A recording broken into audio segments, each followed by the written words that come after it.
ya tani 890 itakuwa miongoni mwa nchi 10 duniani zenye madini mengi adimu kwa Afrika ya kwanza. Sasa wanajua kama Watanzania wako pamoja, wameungana, hawawezi kunufaika na madini, hawawezi kuyafikia, wanataka wagawegawe kwanza Watanzania.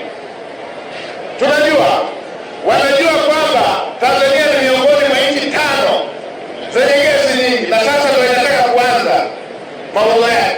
Wanajua Tanzania ni miongoni mwa nchi 5 tajiri wa chuma na makaa ya mawe. Wanajua hawawezi kunufaika na uranium, hawawezi kunufaika na gesi, hawawezi kunufaika na makaa ya mawe, hawawezi kunufaika na chuma mpaka kwanza Watanzania wawe wamegawanyika, wako vipande vipande. Watanzania tukatae kugawanywa. Kama tuna jambo letu tunashughulikia ndani ya nchi. Hayo mwaweka